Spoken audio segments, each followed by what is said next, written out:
තෙරුවන් සරණයි. මේ පහුගිය සති කීපය තුළ ලොකු දුක හිතෙන නැත්නම් අපිට අසන්නට ලැබෙන අවාසනාවන්ත පුවතක් සමාජ මාධ්‍යයේ පළ වෙලා තිබුණා. ඉතින් මේ සෙනෙහසේ කැදැල්ල නැත්නම් මේ මව්පිය සෙනෙහස සඳහා තිබ්බ ස්ථානයක් නැත්නම් මහලු අය මේ බලා ගන්න හිටපු. ඉතින් ඒ වගේ ස්ථානයක පොඩි ගින්නක් පැතිරවිච්ච එකෙන් කීප දෙනෙක් මෙලොවින් සමුගෙන තිබ්බා. ඉතින් ඒ ගැන යම් යම් කතා තිබ්බම සමාජ මාධ්‍යවල පළ වෙලා YouTube එකේ තිබ්බා, Facebook එකේ. ඉතින් ගොඩ දෙනෙක්ගේ කතාවට ලක්ුණ අවාසනාවන්ත පුවතක් වෙලා තිබුණා ඒක. ඉතින් ඒ සම්බන්ධව ආගමික කරුණු කීපයක් පොඩ්ඩක් කියන්න කියලා හිතුණා මට. ඉතින් දැන් ඒ ලොකු අය කියන පුද්ගලයා, ඉතින් එයාට ගොඩ දෙනෙක් බැනලා තිබ්බ මම දැක්කා. සමාජ මාධ්‍යවලත් ගොඩක් පෝස්ට් වල කමෙන්ට්ස් එහෙම තිබුණා. ඉතින් මුලින්ම කියන්න ඕනේ, දැන් අපි දන්නේ නැහැ අපේ කර්මය කොහොම වෙනවද කියලා. අපිට කොයි වෙලේ අවසන් ගමන් යන්න වේද කියන එක අපි දන්නේ නැහැ. ඒක තරුණ මහලු එහෙම නැත්නම් ඉපදුණු ගමන් වුණත් ඒක බලපානවා. කර්මය කියන එක අපි දන්නේ නැහැ කොහොම වෙනවද කියලා. ඒ කියන්නේ කර්මය ගැන කතා කරන්න තරම් අපිට දැනුම මදි. ඒක සම්මා සම්බුදුවරුන්ට පමණක් ග්‍රහණය වෙන නිසා. කෙසේ වෙතත් පොඩි ආගමික කරුණු ටිකක් ඒ ගැන කියන්න කියලා හිතුණා මට. ඉතින් දැන් මේ ගින්න නිසා කීප දෙනෙක් මෙලොවින් සමුගෙන තිබ්බා. ඉතින් ගොඩ දෙනා බැනලා තිබ්බේ ඒකේ කැඩගෙන ගිය පුද්ගලයන්ට. ඉතින් ඒ ලොකු අයියා කියන පුද්ගලයා ඊට පස්සේ තව වැඩ කරපු උදවිය හිටියා. ඉතින් මේ හැමෝටම ගොඩ දෙනෙක් බැනලා තිබ්බා. ඉතින් ඒගොල්ලන්ගේ අඩුපාඩු නිසායි මේක උනේ, අරසයි මේකයි කියලා නොයෙක් කතා කියලා තිබ්බා. ඉතින් ඒත් එක්ක මම දැක්කා අසරණ මිනිස්සුන්ගේ ජීවිතක්ෂයටපත් වුණ අසරණ මිනිස්සුන්ගේ ගෙදර අය, පවුලේ අය ඊට පස්සේ ඇවිල්ලා එක එක විදියට ඒ ගැන කියලා තිබ්බා. ඉතින් මේ බැනලා කරලා අඬලා දොඩලා එහෙම. ඉතින් දැන් ඔතන තියෙන පළවෙනිම දේ තමයි, දැන් ගින්න කොහොම පැතිරුණාද කියලා කියන්න දන්නේ නැහැ. එක්කෝ ඒක හිතාමතා වෙන්න පුළුවන්, නැත්නම් ඒක ස්වභාවිකව මොකක් හරි ප්‍රශ්නයක් හින්දා හටගත්ත දෙයක් වෙන්න පුළුවන්. අපි හරියට මෙතන තිබ්බ සිද්ධිය දන්නේ නැහැ. නමුත් එක දෙයක් පැහැදිලි. ඉතින් එතන ඒ හිටපු මිනිස්සුන්ට අර ලොකෝය කියන පුද්ගලයා හොඳට සලකලා තියෙනවා. සලකලා තියෙනවා කියලා කියන්නේ කාත් කවුරුවත් නැතුව ඉන්නකොට අඩු ගානේ එවනක් දීලා කන්න බොන්න දීලා බලාගත් එකම සත්පුරුෂ ක්‍රියාවක් නේ. ඉතින් අපි ඒ කියන්නේ ඒ විදිහට තමයි බලන්න ඕනේ. ඒත් එක්කම ඉතින් ඔතන දොසක් නැගෙන්නේ ඒ තැනට ඒ පුද්ගලයන්පත් වෙන්නේ තමන් හදාවදාපු දරුවෝ තමන් ගැන නොබලන හින්දා. ඉතින් එතකොට මුලින්ම එතන ඒ ඇඟිල්ල දික් වෙන්නේ වැරද්ද පැත්තට තමයි. වැරද්ද තියෙන්නේ කාගේ පැත්තටද කියලා බැලුවොත් එහෙම. ඉතින් ඒ දරුවන් ඇත්තටම කිව්වොත්, මොකද ඒ දරුවන්ට ඒ දෙමව්පියන්ව බලා ගන්න බැරි කම හින්දානේ දෙමව්පියන් පාරට බහින්නේ නැත්තේ. දැන් එතන කාත් කවුරුත් නැති අය වෙනත් ඒ වුණාට පවුලේ කට්ටිය ඉන්නවා නම්, පවුලේ උදවිය ඉන්නවා නම් ඒ මිනිස්සුන්ට තිබ්බා මේගොල්ලන්ව බලා ගන්න. ඉතින් එහෙම බලා ගන්න බැරි වුණ හින්දානේ අර ලොකු අය කියන පුද්ගලයා අඩු ගානේ හෙවණක් දීලි ඉවර වෙලා මෙහෙම තැනකට අරගෙන ඉතින් මේගොල්ලන්ව බලාගෙන තියෙනවා. ඉතින් ඒ අතින් බැලුවට පස්සේ පවුලේ ඉන්න ඒ පවුල් වල ඉන්න මිනිස්සුන්ට වඩා දෙයක් අර ලොකු අය කියන මිනිස්සයා කළා තියෙනවා ඇත්තටම. ඒකට අපි ඇත්තටම ස්තුතිවන්ත වෙන්න ඕනේ. ඉතින් ඔතන ප්‍රශ්නේ තියෙන්නේ ආගමික පසුබිමෙන් බැලුවොත් එහෙම දැන් ගොඩක් අවබෝධයක් නැතිකම. අවබෝධයක් නැතිකම කියලා කියන්නේ දෙමාපියන්ට සලකන්නේ කොහොමද? දෙමාපියන්ට සැලකීමේ අනුසස් තියෙනවද? නැත්නම් දෙමාපියන්ට නොසැලකීමේ ආධිනවය මොකද්ද? මේවා කිසි දෙයක් නොදන්නාකම. ඉතින් දැන් කෙනෙක් මැරුණට පස්සේ අඬලා දොඩලා වැඩක් නැහැ. ළඟ ඉන්නකොට හරියට බලා ගන්න බැරි නම්. අපි ඒක තමයි මුලින්ම සිහියට ගන්න ඕනේ. ඉතින් එතන ඒ ප්‍රශ්නේ තමයි ගොඩක්ම තියෙන්නේ.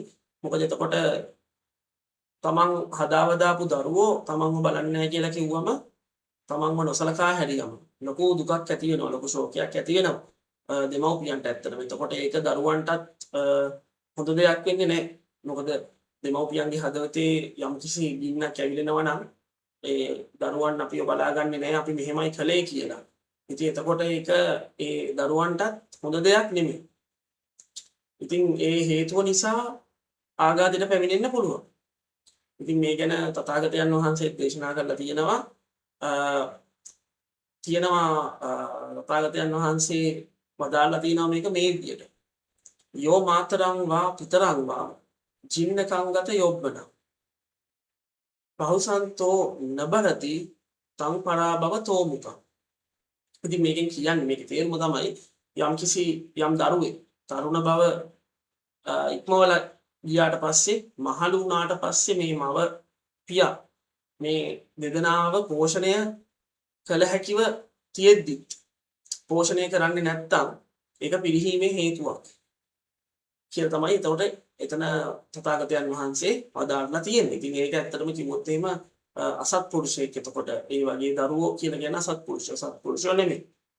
ඉතින් දෙමාපියන්ට සලකනවා කියන එක මේ අද ඊයේ ඉඳන් තිබ්බ දෙයක් නෙමෙයි. ඒක මේ විශ්වයේ පවතින හැමදාකටම පවතින දෙයක්. මොකද දෙමාපියන් කොච්චර මහන්සි වෙනවද අපිව හදන්න, දරුවන්ව හදන්න. එතකොට දරුවෝ වශයෙන් අපිත් දැනගන්න ඕනේ පෙරලා ඒ ඕන කාලෙට දෙමාපියන්ට සලකන්න. ඉතින් ඒක තියෙන්න ඕනේ. ඒක කොච්චර විදියට ඒක කොච්චරම බලපාලා තියෙනවද කිව්වොත් එහෙම මේක අද ඊයේ නම් තිබ්බ දෙයක් නෙමෙයි. මේක මේ ಭಾರತೀಯ සමාජයේ තිබ්බ දෙයක්. ඉතින් මේ වයසට ගිය දෙමව්පියන් දුක් විඳින්න සලසවලා දරුවෝ සැප විඳිනවා නම් ඒ දරුවන් මරා දැමිය යුතුයි කියලා නීතියකුත් දමදිව තිබිලා තියෙනවා. මේ මාපියන්ට නොසලකන දරුවන්ට. ඉතින් මේ මරණයෙන් පස්සේ මේ සුගතියට යන්නේ නැහැ, දුගතියට තමයි යන්නේ. ඉතින් ඒ ගැන මේ ගැන තවත් තැනක සඳහන් වෙනවා. ඒ සඳහන් වෙන්නේ ඒවං කිච්ඡාබතෝ කෝසෝ මාතු අපරිචාරකෝ මාතරී මිච්ඡා චරිත්වා නිරයංසෝ උපපජ්ජති. ඒවං කිච්ඡාබතෝ කෝසෝ පිතු අපරිචාරකෝ පිතරි මිච්ඡා චරිත්වා නිරයංසෝ උපපජ්ජති. ඉතින් මේකෙනුත් සඳහන් වෙන්නේ මාපියන් දුක් විඳලා පෝෂණය කරාට පස්සේ ඒ අම්මට තාත්තට උපස්ථාන කරන්නේ නැත්තම් ඉතින් ඒ නිසා හරියට සලකන්නේ නැත්තම් දෙමව්පියන් දුක් විඳිනවා නම් ඒ දරුවෝ නරකයෙහි තමයි උපදින්නේ. නරකය කියලා කිව්වම සුගතියක් නෙමෙයි දුගතියට තමයි යන්නේ. එතකොට විශ්වයේ සඳහන් වෙනවා, සක්වලේ සඳහන් වෙනවානේ කාම සුගත භූමි තියෙනවා, කාම දුගත භූමි තියෙනවා. ඉතින් එතකොට නිරය තිරිසන් പ്രേත අසුර කියලා තියෙනවා හතරක්. අපි ඉන්න මනුෂ්‍ය ලෝකෙට යටින් තමයි මේක තියෙන්නේ. ඉතින් එතකොට මේවා නරකෙහි ඉපදින්න තියෙන කරුණු. ඉතින් මේ ගැන නොදන්නාකම නිසා තමයි මේ වගේ දේවල් ඇත්තටම සිද්ධ වෙන්නේ. මහලු මඩම් වැඩි වෙනවා. ඊට පස්සේ දෙමව්පියන්ට හරියට සලකන්නේ නැහැ. ඉතින් මේක පිරිහීමට හේතුවක් ඇත්තටම කිව්වොත් එහෙම. තමන්ගේ දරුවන් තමන්ට නොසලකන එක ඇත්තටම අසත්පුරුෂයන්ගේ තියෙන කරුණ. ඉතින් ඒක නිසා තමයි මේ ප්‍රශ්නේ මෙහෙම වෙලා තියෙන්නේ. නැත්තම් මේ සමාජයේ මහලු මඩම් කියන එක අඩු වෙන්න පුළුවන්. ඉතින් ඒත් එක්කම මේ තව තැනක සඳහන් වෙනවා මේක අපේ බුද්ධ දේශනාවේ තියෙනවා සිංහලෝවාද සූත්‍රය කියලා සූත්‍රයක්.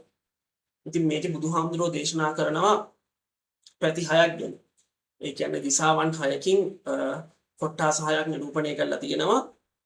ඉතින් මේ කොට්ටාස වලින් නැගෙනහිර දිශාවෙන් තමයි දෙමව්පියන්ව පෙන්නලා තියෙන්නේ.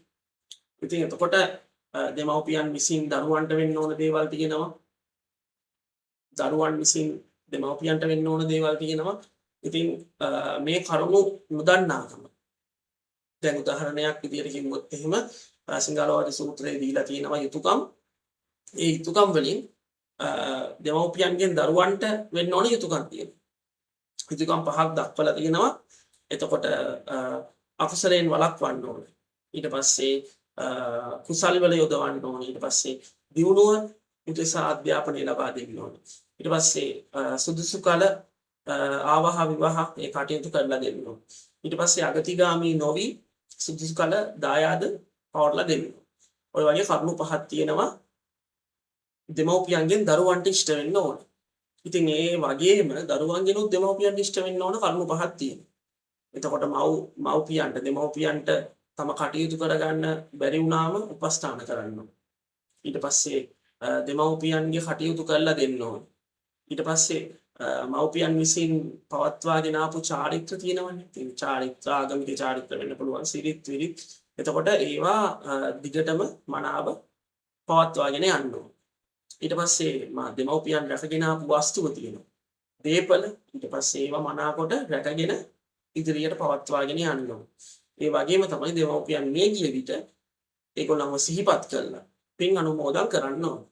ඉතින් මේ කරුණු ගැන නොදන්නාකම නිසා තමයි මේ වගේ දේවල් වෙන්නේ. ඇත්තටම දැන් එතන මේ මහලු නිවාසයේ ගත්තොත් එහෙම ඉන්න ඇති ගොඩ දෙනෙක් ඉන්න ඇති තමන්ගේ නෑදෑයෝ නැත්තම් පවුලේ උදවිය හිටපු. ඉතින් එතකොට ඒ සිද්ධිය වුණාට පස්සේ ඒගොල්ලෝ ඇවිල්ලි ඉවර වෙලා ගොඩක් කියලා තිබ්බා කතා එහෙම කියලා තිබ්බා මෙහෙමයි මෙන්න මේගොල්ලන්ව මේ දන්වැල් වලින් බැඳලා තිබ්බේ කොහොම දේවල් කියලා තිබ්බා. ඉතින් ඇත්තටම කිව්වොත් එහෙම දැන් ගැට ගහලා තියෙනවා කියන එක දෙපැත්තකට බලන්න පුළුවන්. මොකද දැන් සමහර රෝහල් වලක් තියෙනවා රෝගියා ඉඳලා ඉවර වෙලා ඒ රෝගීන් කියන දේ අහන්න නැත්තම් Tamanට තුවාල කර ගන්නවා නම්. ඉතින් එතකොට වැටිලා නැත්තම් තව තුවාල කර ගන්නවා නම් ඒ වගේ වෙලාවල් වලට බැඳලා තියෙන වෙලාවල් තියෙනවා.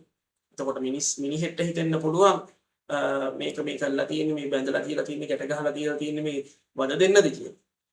එහෙම නොවන අවස්ථා තියෙනවා. ඉතින් එතකොට ඒක රැක බලා ගැනීමේ උපක්‍රමයක් විදිහට යොදා ගන්න වෙලාවලුත් තියෙනවා. ඉතින් මේ දේවල් හරි සූක්ෂම ලෙස බලන්න ඕනේ. කෙසේ වෙතත් මෙතන තියෙන ගැටලුවක් විදිහට බලන්න පුළුවන්. දැන් මේ මහලු නිවාස වලට වැටුණ මිනිසුන්.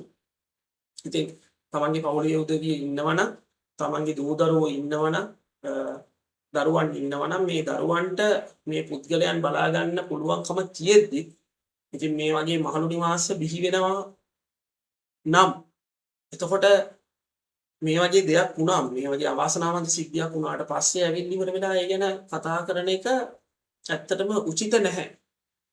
ඒක ඇත්තටම කිව්වොත් එහෙම මේ ඒක අපේ දැන් මේ තියෙන සමාජයේ වගේ මේ තියෙන සමාජයේ විතරක් නෙමෙයි මේක කාලෙන් කාලෙට එක එක විදි වලට එක එක අවස්ථාවන්හි මේ දරුවන් දෙමව්පියන්ට සලකන්නේ නැති එක උද්දීපනය වෙලා තියෙනවා.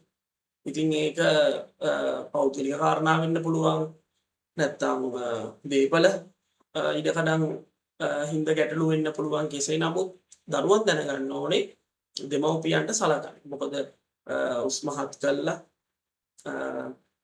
කවලා පොවලා උස්මහත් කළා උගන්නලා ඉතින් මේ ඔක්කොම කළා හොඳ තැනකට වෙන්නේ අඩුම ගානේ මහලු වුණාම තමන්ව බලාගනී කියලා බලාපොරොත්තුෙන් වෙන්න පුළුවන්. බලාපොරොත්තු නොවුනත් ඒක දරුවන්ගේ යුතුයකම.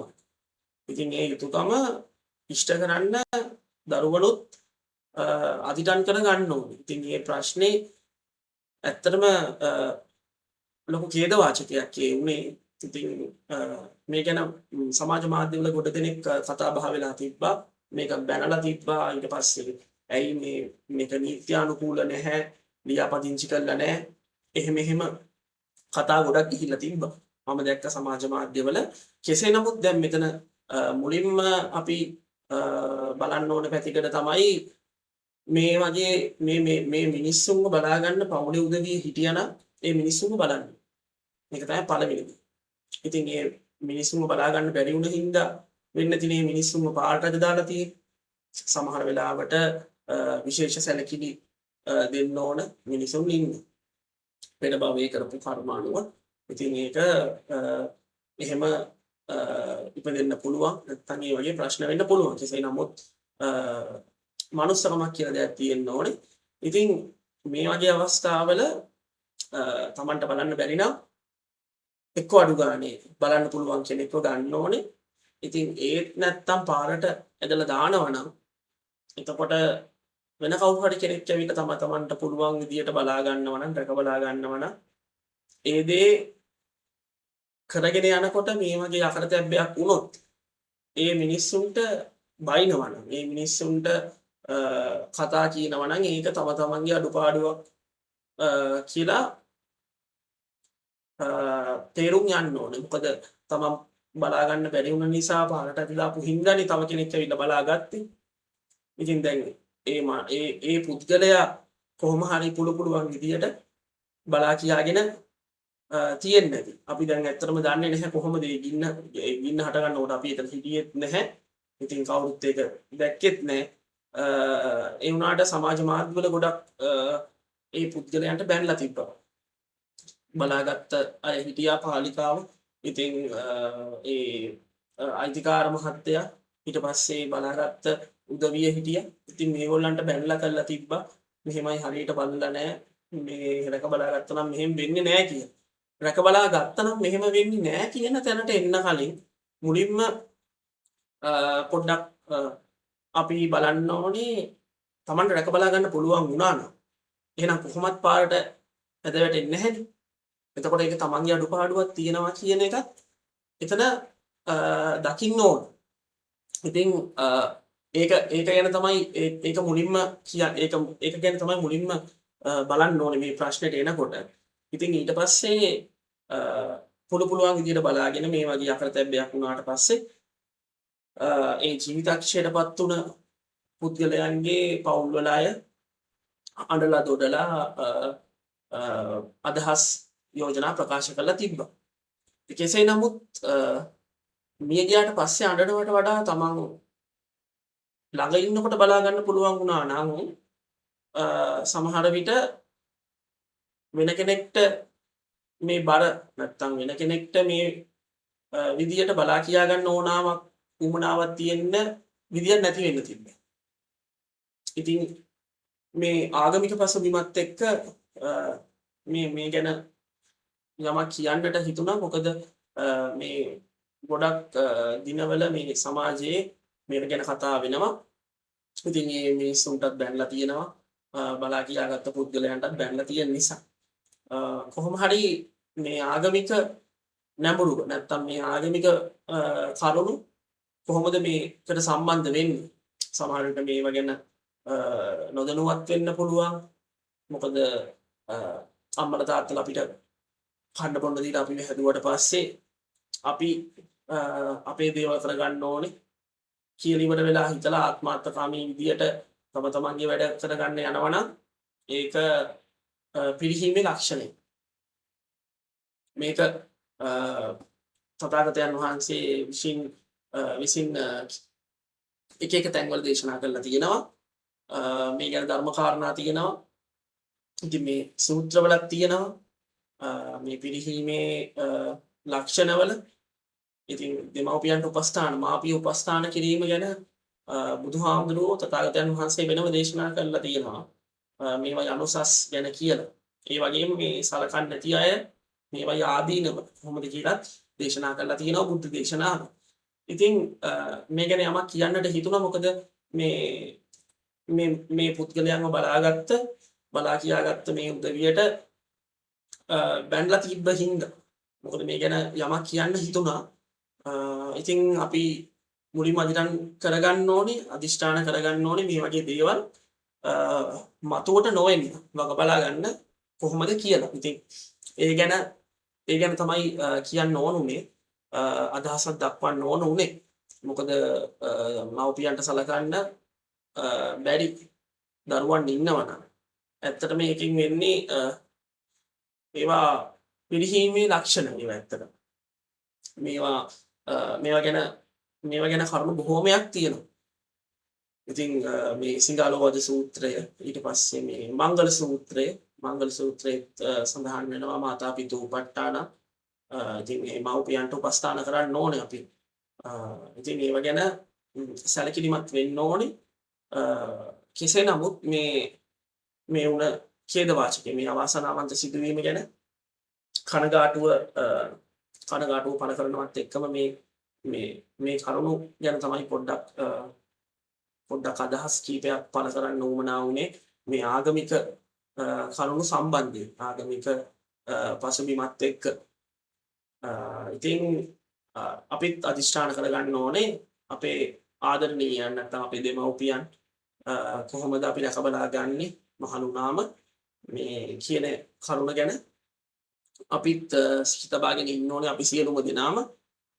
මොකද සුගතිගාමී වෙන දේවල් මේ අපි අම්මලා තාත්තලාට දෙමව්පියන්ට සලකන්නේ නැතුව හිටියොත් එහෙම දුගතිගාමී වෙනවා වගේම අපි උපස්ථාන කරොත් එහෙම මෙලොවත් පරලොවත් දෙකටම ඒක පිනක් නැත්තම් කුසලයක් වෙන්නේ කොහොමද කියන කරුණු ගැන අපි දැනගෙන ඉන්න ඕනේ.